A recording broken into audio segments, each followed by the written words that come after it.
When you die, what happens to the money in your pension?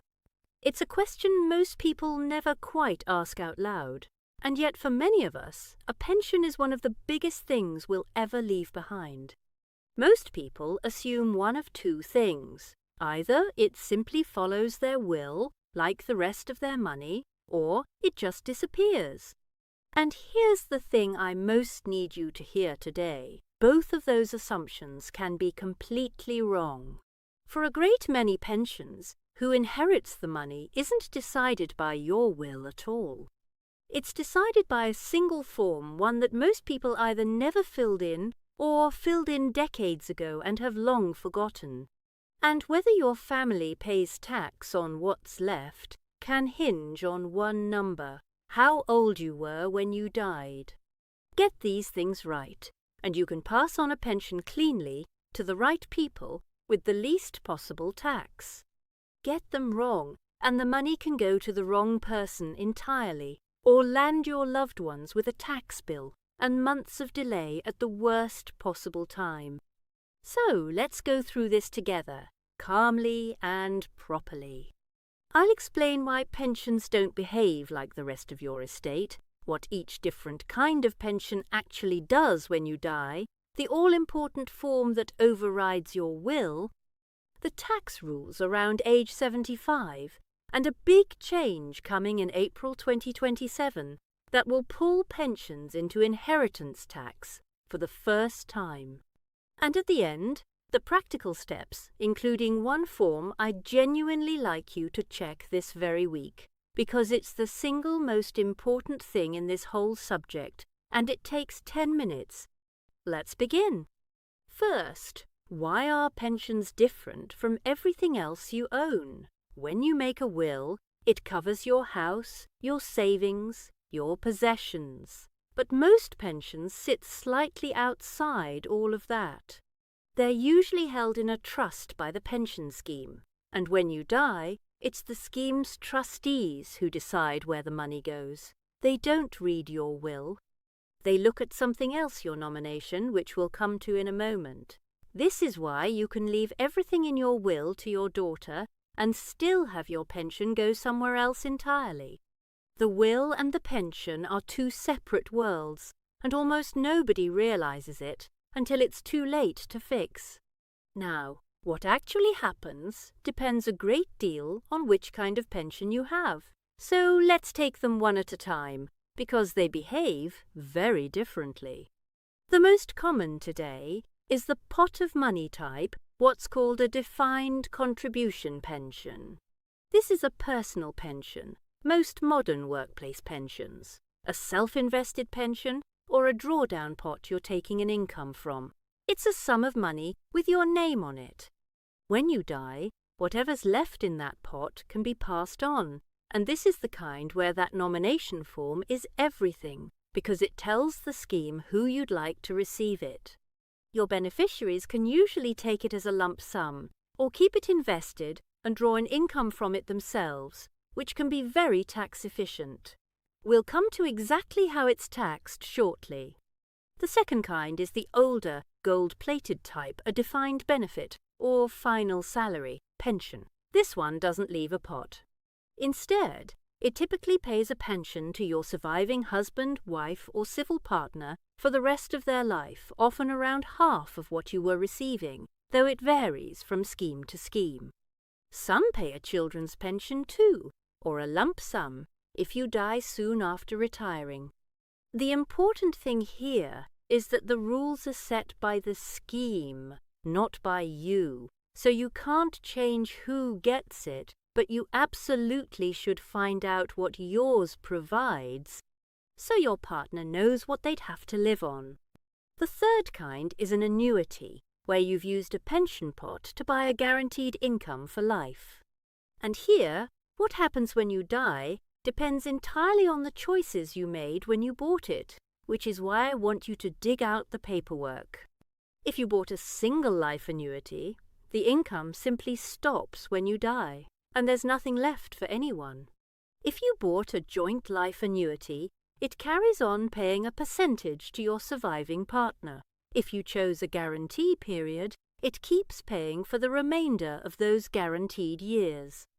Many people, trying to get the highest income, unknowingly bought single life annuities and left their partner with nothing. So, if you're married, this is well worth checking.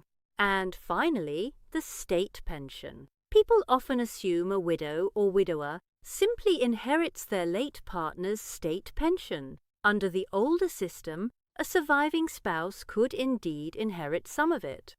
But under the new state pension, which applies if you reached state pension age from April 2016 onwards, it largely stops when you die and generally can't be passed on, apart from some limited exceptions. So please don't count on inheriting a partner's state pension under the new rules. Check where you actually stand. And one very practical point: when someone dies, their state pension must be stopped promptly, because if it keeps being paid, the Department for Work and Pensions will ask for the overpayment back, a horrible thing to deal with in the middle of grief. Let me bring this to life with one couple. Meet Jeffrey and Pauline. Jeffrey is 73, Pauline is 70. Jeffrey spent his later career self-employed and built up a personal pension pot, now in drawdown, worth about £180,000. He also used a smaller, separate pot a few years ago to buy himself an annuity, because he liked the idea of a guaranteed income. Two things about Jeffrey's situation matter enormously, and he didn't know either of them. First, the nomination form on his £180,000 drawdown pot still had his first wife's name on it. They divorced 15 years ago, and he simply never updated it. His will leaves everything to Pauline, but remember, the pension doesn't follow the will. If Jeffrey died tomorrow, the trustees would look at that form and see his ex-wife's name. They have discretion, and they'd likely try to do the right thing, but at the very least it could mean delay, complication, and uncertainty for Pauline at an agonizing time, and at worst the money going somewhere Jeffrey never intended. A 10-minute form, left unchecked for 15 years, putting £180,000 at risk. Second, that annuity he bought? It was a single life annuity. When Jeffrey dies, it stops dead, and Pauline gets nothing from it. He didn't realize he'd had the option to protect her. There's nothing he can do about the annuity now, but knowing it means he and Pauline can plan around it, making sure the drawdown pot and her own pensions are arranged to look after her. The good news is that the big risk that nomination form is the easiest thing in the world to fix, so let's talk about it, because it's the heart of this whole subject. That form goes by a few names: a nomination, a beneficiary nomination, or an expression of wish. Whatever your scheme calls it, it's the note you give your pension provider telling them who you'd like your pension to go to when you die. The trustees aren't strictly bound by it, but in practice they almost always follow it, so it's the most powerful single instruction you can leave. And it overrides the assumptions everyone makes, because, as we've said, your will doesn't reach your pension. The trouble is, people fill it in once when they first join a pension, and then life changes and the form doesn't. They divorce and remarry, but the form still names the first spouse. They have grandchildren they'd love to provide for, but the form's never been touched, or they never filled it in at all, leaving the trustees to guess. So the most important action in this entire video is simply this: check the nomination on every pension you have, make sure it names the people you actually want today, and update it if it doesn't. You can usually do it online or with a short form from each provider. It costs nothing and it changes everything. Now to the tax, because this is where that one number, your age, comes in, and where a big change is coming. For the pot of money pensions, the rule right now turns on age 75. If you die before the age of 75, your beneficiaries can usually receive your pension free of income tax, whether they take it as a lump sum or as an income. as long as it's dealt with within 2 years of your death. If you die at 75 or older, your beneficiaries can still inherit it, but they pay income tax on whatever they take at their own tax rate.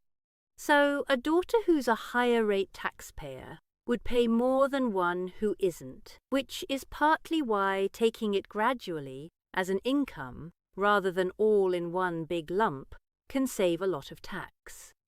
That 2-year window matters too, so it's something for your family to act on, not sit on. And here's the change you need to know about, because it's significant. At the moment, those pension pots usually sit outside your estate for inheritance tax, which is exactly why they've been such a useful way to pass money on.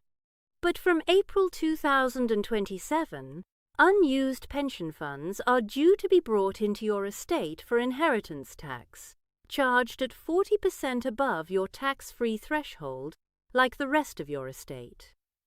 Anything left to a husband, wife, or civil partner stays free of inheritance tax, as always.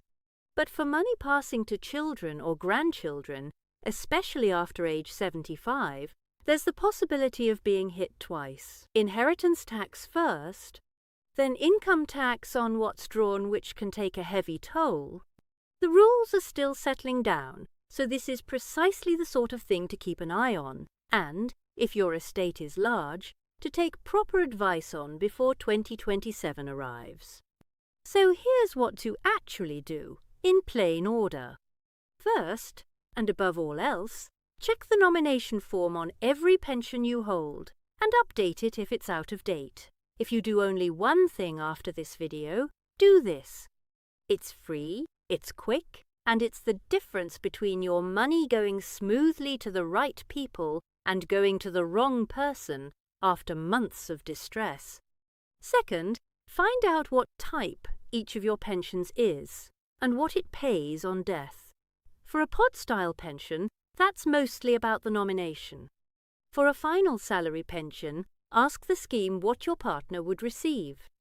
And for any annuity, dig out the paperwork and find out whether it protects your partner or stops with you, so there are no nasty surprises. Third, understand the tax. Remember the age 75 line for income tax, and keep an eye on the April 2027 inheritance tax change. If your estate is sizable, an hour with a regulated financial advisor is well worth it, because the right arrangements can save your family a great deal. Fourth, if you're part of a couple, look at this together.